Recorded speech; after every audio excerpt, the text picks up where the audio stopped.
Olá, professores, tudo bem com vocês? Sejam bem-vindos a mais um encontro formativo da terceira série do ensino médio, do Programa de Recuperação e Aprofundamento deste ano de 2022 da nossa Secretaria da Educação do Estado de São Paulo. Me chamo Débora Cristina Rocha, sou morena, tenho os olhos castanho, cabelos compridos e preto, estou usando um óculos e uma blusa cor mostarda. Sou professora efetiva da Rede Pública Estadual, graduadas em Letras e Pedagogia, especialista em Educação nas práticas sociais de leitura e escrita, também fui formadora do programa Letra e Vida para os anos iniciais e atualmente estou como formadora da EFAP e também como avaliadora educacional do material do Aprender Sempre. Moro em Presidente Prudente, interior do estado de São Paulo. A nossa pauta de hoje tem como foco central o letramento, tendo por base ações pedagógicas sugeridas na sequência de atividade 3, para análise linguística e semiótica. Depois será sugerida uma proposta de metodologia ativa e, para encerrar, será repassadas orientações para que vocês utilizem no desdobramento do planejamento escolar e das aulas, que vocês vão planejar, realizado na ATPC da unidade escolar. Para dar início à nossa formação, eu vou compartilhar com você os meus slides, que irão direcionar a nossa conversa. Gente, tem um cachorro da vizinha aqui latindo sem parar. Mas peço para que vocês anotem aquilo que vocês acharem pertinente como ponto de atenção em sua prática metodológica em sala de aula. Então, eu vou compartilhar agora, só um momentinho. Vamos lá. Deixa eu ver aqui, colocar. Bom, como vocês podem ver, o material do Caderno do Aprender Sempre, vocês encontram no link do site da EFAP, não só como material, do Aprender Sempre, como outros materiais também, e lá vocês encontram tanto o caderno do professor como o caderno do aluno.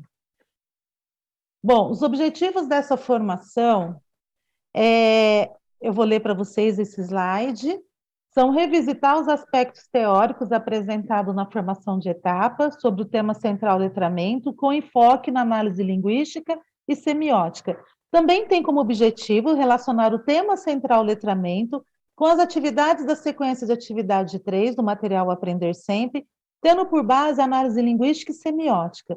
Também tem como objetivo sugerir metodologia ativa com foco na organização da gestão de sala de aula para fomentar as ações do desdobramento do ATPC.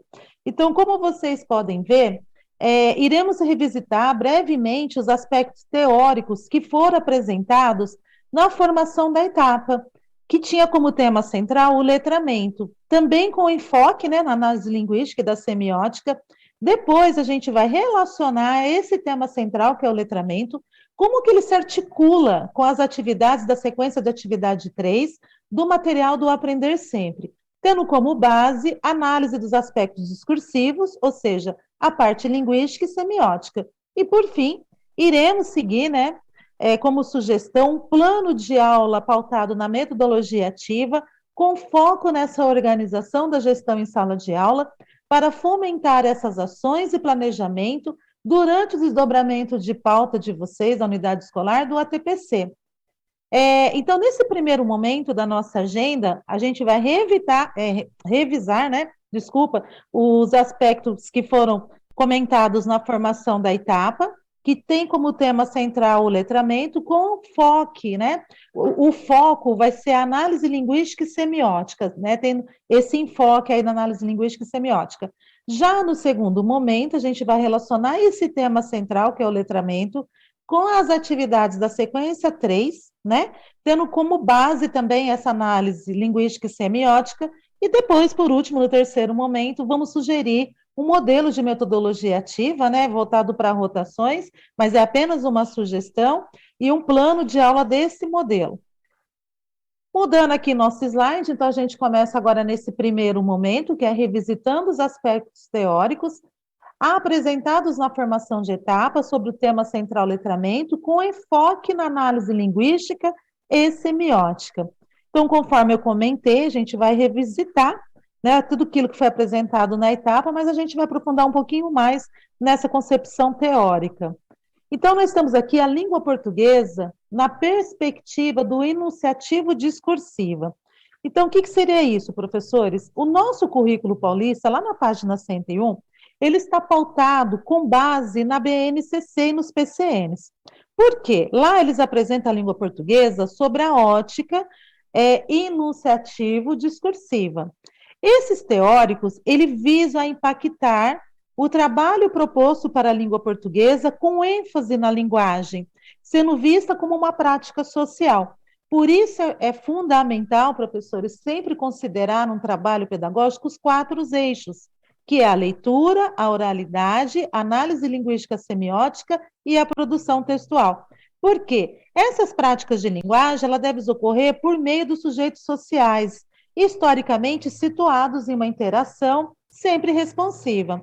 Ressalta também a necessidade da articulação desses eixos para promover uma aprendizagem preocupada com a formação integral dos estudantes, de maneira que eles possam dominar essa leitura e essa escrita, além de saber usar a língua em diferentes contextos de interação, em diferentes campos de atividades, para poder argumentar, defender o seu ponto de vista, mas sempre de forma ética, além de partir da reflexão linguística e semiótica, ou seja, construírem sentidos em suas práticas de leitura e da escrita, bem como também saber usar de forma consciente, com domínio dos recursos que essa língua oferece, né, no caso dos estudantes. Em razão disso, o que as escolas precisam fazer? Priorizar essas práticas sociais de oralidade, de produção textual, de análise linguística e semiótica, ou seja, cumprir a sua função social. Ainda tendo como foco, né, o nosso currículo paulista, nesse outro slide, aqui mostra que o currículo paulista do ensino médio, na página 43, ele orienta, né, que tenha o trabalho de língua portuguesa com foco na área de linguagens e suas tecnologias, porque isso vai visar ampliar a autonomia, o protagonismo, a autoria nas práticas de diferentes linguagens, a identificação e a crítica aos diferentes usos dessas linguagens, de modo que vai o quê? Explicitar o seu poder no estabelecimento de relações, na argumentação, na apreciação e na participação em diversas manifestações artísticas e culturais, e no uso criativo dessas diversas mídias aí. Então, como vocês podem ver, o que se destaca nesse currículo paulista? Né? As áreas de conhecimento dos componentes curriculares, que é na área de linguagem, suas tecnologias, que são os componentes curriculares de arte, educação física, língua inglesa e língua portuguesa. Ou seja, que essa área desenvolva a capacidade crítica dos estudantes em relação ao uso de diferentes linguagens, estabelecendo, né, conforme está aí no slide, as possibilidades comunicativas e argumentativas na apreciação em manifestações, tanto artísticas como culturais, né? Já no nosso próximo slide, deixa eu mudar aqui, essa análise linguística semiótica, que são os conhecimentos linguísticos, vocês viram isso na formação de etapa, né? Então, aqui está escrito assim, as práticas de linguagem, leitura, escuta, produção escrita, multissemiótica e digital, oralidade e análise linguística semiótica apoiam-se nos conhecimentos linguísticos. Então, quais são esses conhecimentos linguísticos? A fono-ortográfico, a morfossintaxe, a sintaxe, a semântica, a variação linguística e os elementos notacionais. Então, como vocês podem ver, como vocês viram na formação de etapa, o currículo paulista, ele aponta o componente da língua portuguesa como um propiciador de experiências, porque vai contribuir para a ampliação do letramento, possibilitando a participação significativa e crítica desses estudantes. Porém, vale destacar, gente, que esses conhecimentos linguísticos não devem considerar somente os usos relativos ao privilégio social ou cultural, dada a leitura e essa escrita, mas também deve considerar, inclusive, as outras linguagens, tais como a semiose, né, que elas vão produzir o efeito, como as variações, né, desse grau, de tons, de ritmo, intensidades, volumes, né, ocupação no espaço, presentes também na escrita, mas tradicionalmente poucas exploradas na escola. Já agora, nesse segundo momento, o que eu quero passar para vocês? Agora a gente vai relacionar esse tema que é o letramento, né, com as atividades propostas na sequência de atividade 3. Então, a gente chegou agora nesse momento, né, onde a gente vai fazer aquela análise, vai entender um pouco sobre esse material. Então, eu sempre falo, professores, que é muito interessante que vocês conheçam o material antes da formação, né? Que vocês, pelo menos, dêem uma lida, entenda aquela sequência de atividade, qual a sua intencionalidade, se aquelas 8 atividades se articulam uma à outra, enfim. Então, vamos analisar mais precisamente a aula 3. Bom, para a aula 3, nós temos 3 propósitos. Primeiro, a gente vai rever a habilidade essencial e qual o objetivo dessa aula 3. Segundo, eu vou apresentar para vocês o quadro de aulas, né, dessa sequência. E terceiro, a gente vai analisar qual o sentido. Ou seja, né, o que está propondo ali nessa aula 3? Qual a sua intencionalidade com aquilo? O que se espera que o aluno desenvolva de habilidade, ou seja, inferir o sentido. Então, aqui, como vocês podem ver, habilidade essencial eu tenho reconhecer o texto literário produzido no século XIX como fator de promoção dos direitos e valores humanos atualizáveis na contemporaneidade. E eu tenho também nessa aula 3 o objetivo da aula, que é reconhecer as marcas próprias do texto literário, relacionar informações sobre concepções artísticas do século XIX para críticas, né, em diferentes situações. Tenho também como objetivo os estudantes, né, se posicionar criticamente diante daquele objeto artístico. Então, como vocês podem ver, essa habilidade essencial, ela é uma espécie de uma bússola, né, porque ela vai direcionar o conjunto dessas aulas da sequência de atividade, ou seja, o que se propõe, né, como habilidade, o que se propõe os alunos desenvolver como habilidade essencial? Reconhecer o texto literário, que é pertencente a qual século? XIX, para quê? A fim de promover a promoção dos direitos e valores humanos atualizáveis na atualidade, né? Então, seria isso. Então, desse modo, essa aula 3, qual o sentido? Ela deve apoiar nos conhecimentos cognitivos de reconhecer essas marcas linguísticas próprias, né, dos gêneros literários, né? Porque vai ter que relacionar essas informações concernentes e concepções artísticas inseridas no século XIX, permitindo que a criticidade em variados contextos e, por último, vai permitir também o posicionamento crítico relativo a esses textos literários. Então, como vocês podem ver aqui no panorama das aulas, né? Então, eu tenho 8 aulas na sequência de atividade 3, que uma se articula à outra. Então, na aula 1, eu tenho literatura, para quê? Na aula 2, primeiras impressões. Na aula 3, qual o sentido? Na aula 4, o que isso quis dizer? Na aula 5, quem, quando e onde? Na aula 6, o porquê. Na aula 7, quem mais? E na aula 8, quem mais também. Como vocês podem reparar, se vocês estudarem as 8 aulas, né, dessa sequência de atividade, o caderno do Aprender Sempre, ele sempre elabora essas aulas trabalhando os 4 eixos, né, proposto ali na BNCC para a língua portuguesa, que é a oralidade, a leitura, a, a análise, né, do aspecto discursivo, para depois uma produção textual. Então, como vocês podem ver, sempre inicia com leitura, depois trabalha oralidade, né, no momento da pesquisa. Aí eles vão fazer reflexão também desse aspecto discursivo, tanto na leitura quando eles forem produzir o texto, né, quando eles fazem a revisão, ou seja, para que eles tenham familiaridade com esse gênero textual e tenham autonomia na hora da sua produção textual. E é interessante também destacar que o nosso material do Aprender Sempre, ele trabalha de uma maneira transversal, ou seja, ele dá leque para que você possa trabalhar em conjunto com as outras áreas, porque ele atravessa.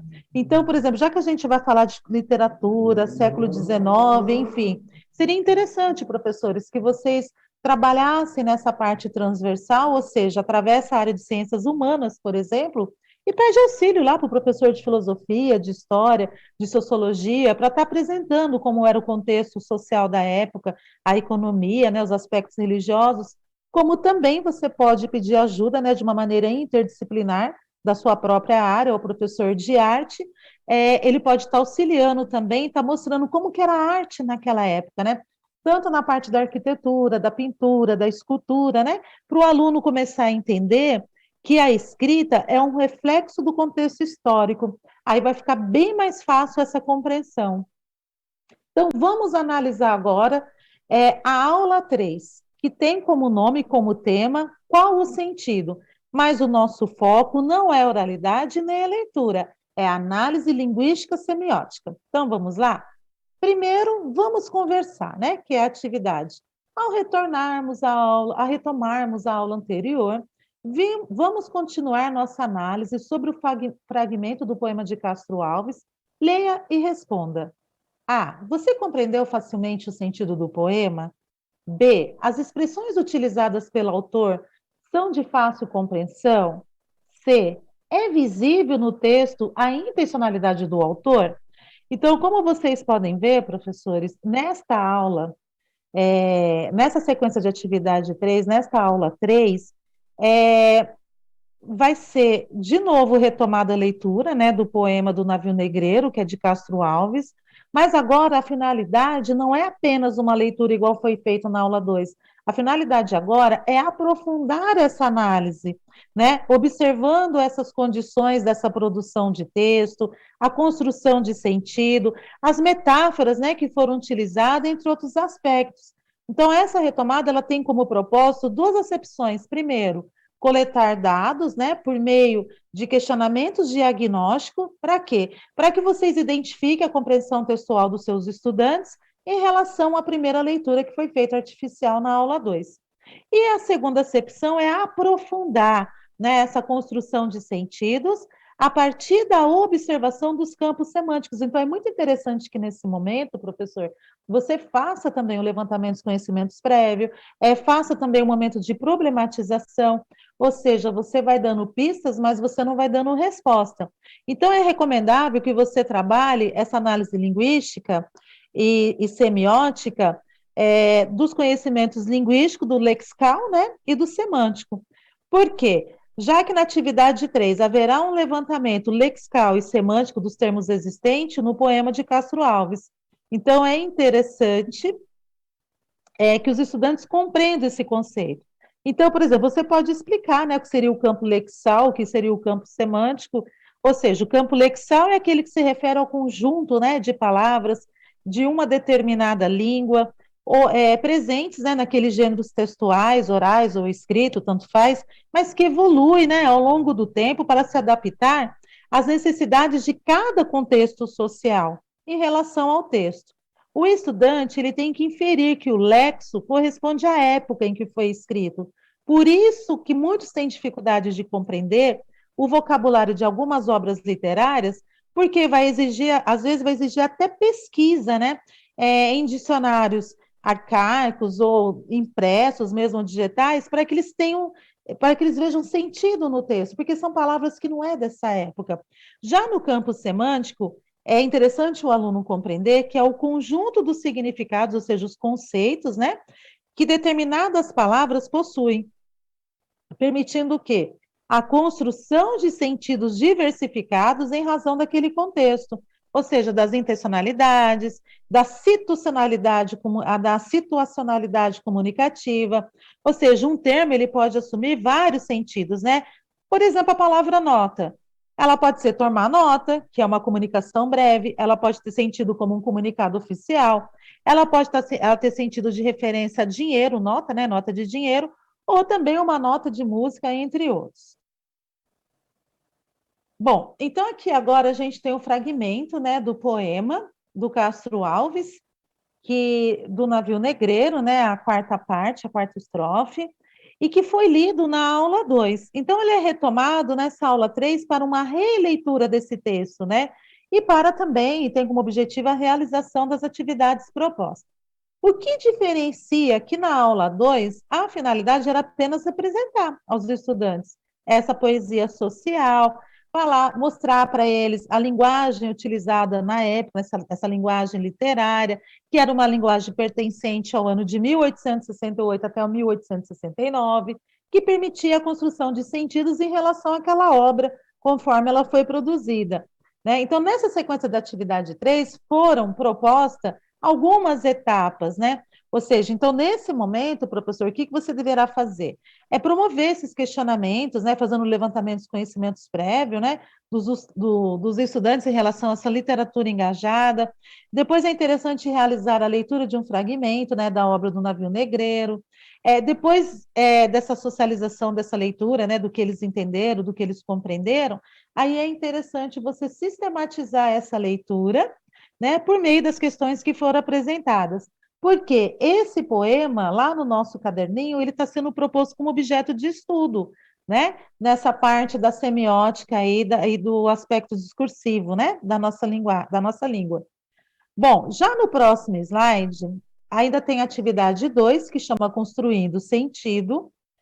Sabemos que a linguagem literária é caracterizada pela multiplicidade de sentidos e que se utiliza de vários recursos linguísticos na construção do sentido de texto.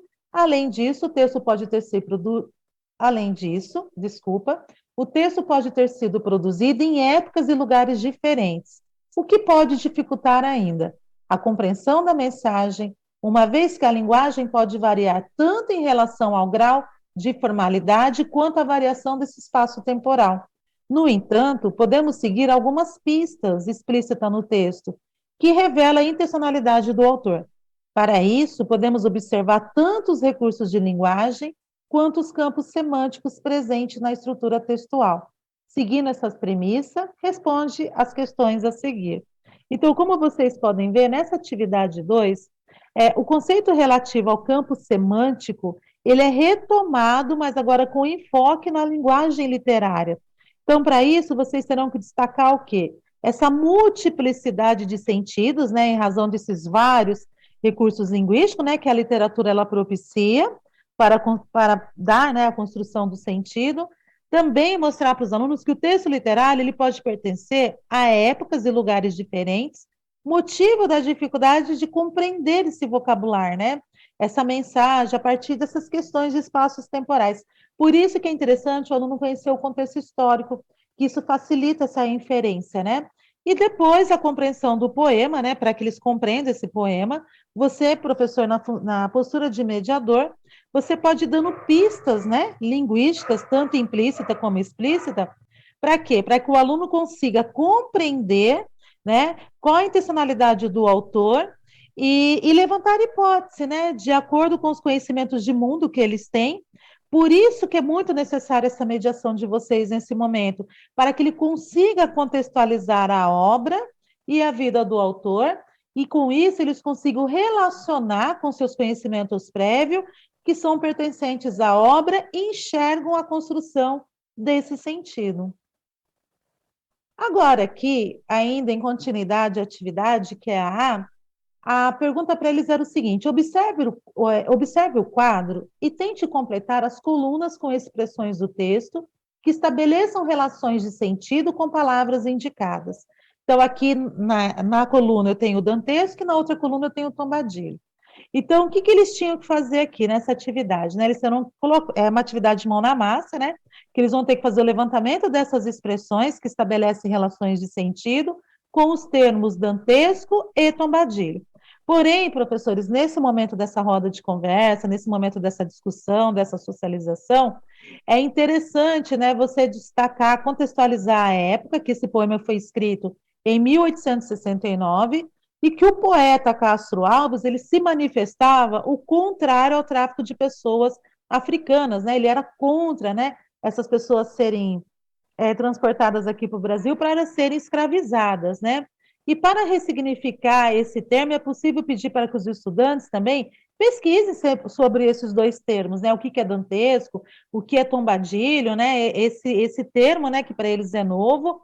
E é tão interessante que você projete isso na sala, né? No momento que eles vão socializar. E aí você pode sistematizar falando que o dantesco, né? O poeta se refere a um sonho dantesco, né? Que está lá no trecho, no quarto trecho, né? Do poema, que pode caracterizar o quê? A indignação de quem? Do eu lírico. Então retoma também qual o significado do eu lírico, né?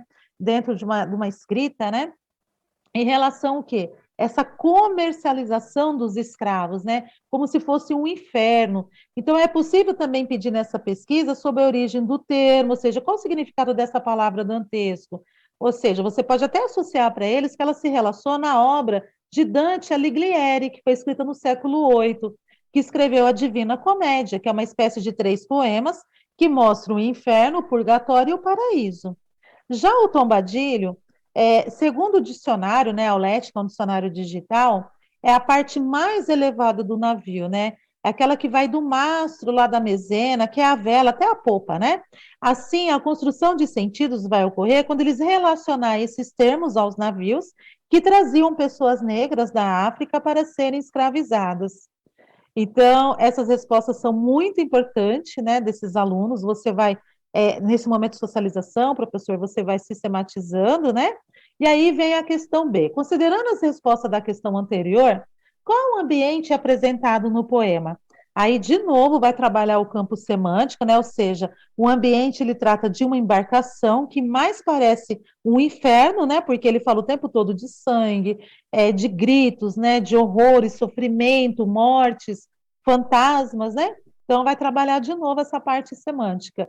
E na alternativa C, quais são as pessoas descritas ao longo do texto? Aí você pode estar descrevendo, né, que são 2 tipos de pessoas, né, que elas são descritas nesse poema. Os negros que são violentados, que são as mulheres, as crianças, as moças, os velhos, né? E a tripulação que acomete aos negros os horrores, né? Que está sendo relatado ali ao poema, que são os açoites, os chicotes, né? Enfim. No nosso próximo slide, a gente tem aqui, ainda, professores, nessa atividade 3, os estudantes eles serão orientados a perceber que o poema se constrói a partir dos campos semânticos. Vamos ler esse slide? Ele coloca assim: o poema é construído a partir de 3 campos semânticos que indicam ambientes e pessoas. Além disso, percebemos alguns verbos indicando ação e que representam 2 campos semânticos distintos. A. Retire do texto as expressões verbais e organize-as conforme a semelhança de sentidos, relacionando aos agentes das ações. B. A partir das respostas anteriores e considerando o poema apresenta espaços, personagens e ações, tente narrar as cenas descritas no texto. Então, lá na alternativa A, ele vai ter que pensar no verbo, né, que mostra essas expressões, né, que dá semelhança, sentido, né, ou seja, que mostra a ação, né, que vai mostrar o quê? A violência sofrida pelos negros, que é em sangue a se banhar, rega o sangue das mães, né, que ele escreve lá, o arqueja, o resvala, o cambaleia, né, o geme, o enlouquece, o embrutece, e representa também a violência, né, da tripulação, quando ele usa o chicote estala, ri-se a orquestra, né, então ele vai ver que ele também é uma metáfora, e já na alternativa B, né, considerando a resposta anterior, ele vai apresentar agora o espaço, esses personagens e a ação. Então, essa narrativa deve ser realizada em grupo, né? Ela deve considerar os espaços, os personagens, ou seja, é possível também retextualizar o poema de maneira a tratar de temáticas relativas, né, ao preconceito agora na atualidade, né? Então, esse é o propósito. No nosso próximo slide, ainda dessa aula 3, análise linguística e semiótica do poema do Navio Negreiro de Castro Alves. Poema, força expressiva no campo lexical e semântico. As descrições acionam imagens e os sentidos da visão e audição, que são cores, movimento dos personagens e sons. As metáforas relativas a orquestras e serpentes acionam o sentido da audição, que são os sons, os gritos, lamentos emitidos, né, pelos africanos ali no momento que eles são açoitados, né? Então, como vocês podem ver nesse quadro, eu sintetizei a relação, né, que o poema Navio Negreiro de Castro Alves estabelece com a análise linguística semiótica. Pois a obra ela tem o quê? O seu caráter de denúncia, né? Então ele pode ser associado no mundo contemporâneo, bem também como o seu texto. O poeta constrói sentidos, né? Por meio desses conhecimentos linguísticos, que é os sintáticos, semânticos e notacionais. Então o poema ele tem força expressiva, né, no seu campo lexal e semântico, por meio dessas expressões acionando imagens, que ativa o sentido dessas visões, né? Igual ele coloca as cores, os movimentos, né? Das personagens. Também a gente tem que destacar as metáforas, né? Relativas às palavras orquestra, serpente, né, que está lá na terceira e a sexta estrofe, que assona o leitor no sentido de audição, o som, os gritos, os lamentos, né, emitidos pelos africanos, açoitados ali pela violência e pela tortura. E a temática do poema, que é o navio negreiro, né, refere-se o quê? À indignação do poeta, que é o eu lírico, sobre a comercialização de pessoas negras para serem escravizadas no Brasil. Agora, no nosso próximo slide, sistematizando, né, os estudos da análise linguística e semiótica e qual o seu sentido. Então, como vimos na BNCC, né, lá na página 80, o eixo da análise linguística semiótica ela envolve procedimentos e estratégias. Que tipo de estratégias? Metacognitivas, de análise, avaliação consciente, durante ali os processos de leitura e de produção textuais, né? Tanto os orais como os escritos, ou mesmo os multissemióticos da materialidade dos textos, responsáveis por seus efeitos de sentido, seja no que se refere às formas de composição desses textos, determinados pelos gêneros, né, orais, escritos ou multissemióticos, e pela situação também de produção, seja no que se refere ao estilo adotado no texto, como forte impacto, né, que vai dar aquele efeito de sentido, assim também no que diz respeito à linguagem verbal, oral e escrita, as formas de composição desse texto diz a respeito à coesão, à coerência e à organização da progressão temática, né? Influenciadas, né, daquele gênero, daquilo que foi como objeto de estudo. Bom, chegamos agora, professores, no nosso terceiro momento, onde eu vou sugerir para vocês uma proposta de metodologia ativa com enfoque na gestão em sala de aula, para que vocês dêem continuidade no ATPC de desdobramento de pauta. Então, agora, eu tenho aqui como sugestão a metodologia rotação por estações. Isso aqui não é uma obrigatoriedade, eu quero deixar bem claro, é apenas uma sugestão para que você faça uma aula diferenciada, né, uma situação de aprendizagem, onde os alunos sejam protagonistas e estejam no processo ativo. Então, quais são as principais características da rotação por estações? Os estudantes são organizados em grupos ou individualmente em estações de estudo. As atividades envolvem leitura, produção textual, por meio de atividades variadas e de diferentes níveis de dificuldades. A personalização do ensino requer a mediação do professor e o uso de recursos pedagógicos, didáticos, tecnológicos variados. Então, para os organizadores, né, que é a Lília Tanzi, né, e o Fernando Trevisani, do livro Ensino Híbrido, que é de onde eu tirei, essa personalização e tecnologia na educação, a metodologia por rotação por estações, ela deve ser organizada em grupos. Isso permite que você, professor, possa fazer a mediação de uma forma mais próxima, mais pontual. Por quê? Vai garantir um acompanhamento mais eficaz para aqueles estudantes, né, que apresentam maior dificuldades na aprendizagem. Ou seja, eles vão receber um ensino mais personalizado. E os autores ainda afirmam que o uso desses recursos pedagógicos, didáticos e tecnológicos, eles citam como exemplos, né, os vídeos, os celulares, computadores, leituras, trabalho individual ou colaborativo, entre outros, vai favorecer a personalização do ensino, pois, como sabemos, nem todos os estudantes aprendem da mesma forma, no mesmo ritmo.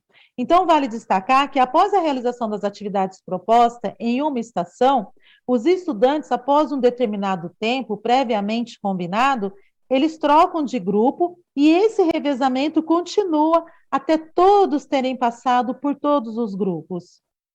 Então, como vocês podem ver, essa organização das estações, né, nesse próximo slide, a estação pode ser de 3 ou 4, com atividades diferenciadas e desafiadoras, e pode ocorrer fora da sala de aula, ou seja, laboratório de informática, pátio, jardim, quadra esportiva e etc. Estabelecer os papéis, né, de cada estudante dentro desse grupo. As atividades devem ser mediadas, né, pelo professor e deve incentivar o trabalho colaborativo entre esses grupos, e é possível haver atividades individualizadas utilizando pesquisas online ou presenciais. Então, eu quero lembrá-los que essa metodologia por rotação de estações não se restringe somente à sala de aula, mas também ela possibilita que você utilize outros espaços escolar, né? Então é interessante sempre que você prepare com antecedência, verifique se tem todo esse recurso tecnológico didático à sua disposição, o espaço da escola à sua disposição, né? Aqueles espaços menos explorados, para que você inove a sua prática pedagógica fora da sala de aula, substituindo aquele modelo tradicional e implementando um outro, né? Para que os alunos cheguem nesse mundo contemporâneo, aqui trabalhando com a contemporaneidade, né? No entanto, essa metodologia ela não é o fim, mas ela pode imprimir um ensino-aprendizagem mais significativo, né? Porque o professor, ao se esforçar e ver a sala de aula como espaço de aprendizagem, diferente daquele que foi projetado, ele vai provocar uma pequena interrupção do modelo atual de ensino, né? Então, a sala de aula não se assemelha só em uma casa alugada, onde nada pode ser modificado. Pelo contrário, a sala de aula é um dos principais instrumentos, né, com quais contamos para desempenhar nossa tarefa enquanto educadores. E os alunos vão gostar muito desse modelo. Então, eu trago aqui para vocês, como sugestão, um modelo de plano de aula, né, com rotações por estação. Então, ali vocês podem ver, vai o nome do professor, a disciplina, a quantidade de aula e de alunos, né? Então, ali eu apresento para vocês os objetivos, os temas e a personalização. Então, esse plano de aula, com a metodologia rotação por estações, ele foi adaptado de um exemplo dado no livro do ensino híbrido, que é a personalização e tecnologia na educação, que eu falei para vocês, dos organizadores, que é a Lília Tanzi e o Fernando Trevisani. Então, vocês podem observar esse modelo e destaca que, além da organização das atividades, também apresenta elementos importantes para a construção do planejamento, né? Então, ele coloca lá o nome do professor, a disciplina em questão, a quantidade de aulas, para que o professor se organize. E também há a possibilidade de se usar mais de uma metodologia ativa, né? Pode ser rotação por estações, pode ser laboratório rotacional, a sala de aula invertida, ou seja, vocês são bastante criativos. Além disso, também destaca a seleção dos objetivos dessas atividades, dos temas que vão ser discutidos, né? Bem como a personalização para que se possa coletar evidências relativas às necessidades de aprofundar ou avançar as habilidades essenciais. Nesse próximo slide aqui, ele mostra os recursos, o espaço, a estação 1, a estação 2, a estação 3, né? Ou seja, ele permite realizar a gestão de sala de aula de forma mais organizada, né? Pois ele orienta que os professores antecipadamente planejem os recursos tecnológicos ou impressos, né? Bem como aqueles que são fundamentais para o ensino-aprendizagem para que se concretize. Em relação aos espaços, ele destaca que não se deve ficar somente em sala de aula, mas gradualmente definir outros, né, que possam ainda estar no ambiente escolar, como a quadra, a biblioteca, a sala de informática, jardim, tudo isso, todos esses ambientes, né, que oferecem segurança e tranquilidade para a realização das atividades. Em cada uma dessas estações, né, que foram selecionadas. Assim, é preciso definir as atividades, ou seja, né, com que grau de dificuldade variada, né, na hora que você for definir esses espaços, essas rotações. Também é preciso pensar naqueles que não dominam, né, algumas habilidades, ou aqueles que dominam mais e precisam aprofundar, ou seja, para que eles sejam instigados, para que você faça esse agrupamento por nível de proficiência próximo, né, de acordo com o grau de dificuldade. Então, é fundamental, professor, que você planeje a quantidade de estações. Eu acredito que até 4 é suficiente, porque haverá propostas, né, que promovam essas habilidades essenciais, a sequência de atividade 3, como, por exemplo, como que você poderia trabalhar nessa sequência da atividade 3? Discutir, né, com a turma os papéis, né, tanto do professor como dos estudantes, né, como pode gerar neles confiança naquilo que o professor fará enquanto mediador e atribuir também a responsabilidade na hora ali, na hora da produção do trabalho escolar. E ainda para finalizar, né, aí tem a avaliação da atividade que os autores propõem também, que é observar, né, se os objetivos foram alcançados e esses recursos de personalização. Então, como sabemos, né, avaliamos e somos avaliados o tempo todo. Então, nesse processo contínuo de avaliar as atividades desenvolvidas durante esse conjunto de estações, é fundamental realizar anotações, mediante aquilo que foi observado, não somente relativo ao cumprimento de tarefas, mas também aquelas relativas à autonomia, o engajamento, a colaboração, a realização das pesquisas, né, o posicionamento crítico, entre outros. Então, esse tipo de avaliação permite desenvolver a personalização Em relação aos estudantes que ainda não conseguiram alcançar os objetivos, né, esperados para determinadas tarefas, né, em cada estação, e essa coleta de dados, professores, durante todo esse processo de aprendizagem e no momento dessas avaliações internas, permite pensar o quanto cada estudante não deve ser deixado para trás, ou seja, passa a ser um indicador, um ponto de partida. Então, para o desdobramento da pauta de vocês de ATPC, eu vou fazer aqui uma sistematização, né, o que foi falado no nosso encontro. Então, nessa primeira etapa, eu peço para que vocês reúnem entre os pares, né, que vocês discutam essas sugestões apresentadas nessa formação, reflitam também de que maneira esses conceitos relativos ao letramento e análise linguística da semiótica pode contribuir para o planejamento, né, da sequência 3. Já na segunda etapa, aí eu apresentei para vocês a sequência da aula 3, então é interessante que vocês conheçam qual que é a habilidade essencial necessária para que vocês retomem com os estudantes, né? E também analise a possibilidade do uso da metodologia, né, por rotação por estações, nos anos finais, enfim, para que eles possam articular esses processos de leitura e escrita de forma interativa e também no ensino médio, né, que é o nosso caso aqui da terceira série. Já na terceira etapa, no momento que você vai elaborar, professor, o seu plano de aula, eu gostaria que vocês observassem, né, essas sugestões acerca do trabalho pautado, né, com foco nas habilidades essenciais e os seus respectivos objetos de conhecimento que possibilitam, né, fortalecer essa transversalidade da leitura e da escrita, sempre promovendo o quê? A interação, a integração entre vocês e os alunos e vice-versa.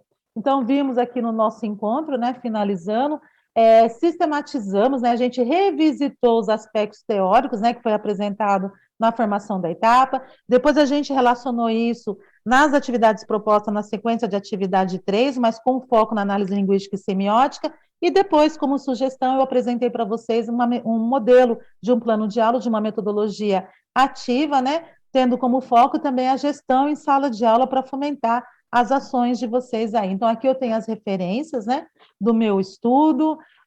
Esse material vai estar disponibilizado no repositório, né, do Centro de Mídias, e eu quero agradecer a presença de todos, muito obrigada mesmo, né, pela paciência. Quero abençoar a semana de vocês, que vocês tenham uma excelente semana, planeje essas aulas com bastante clareza, com bastante objetividade, e a gente se encontra na próxima formação. Até mais.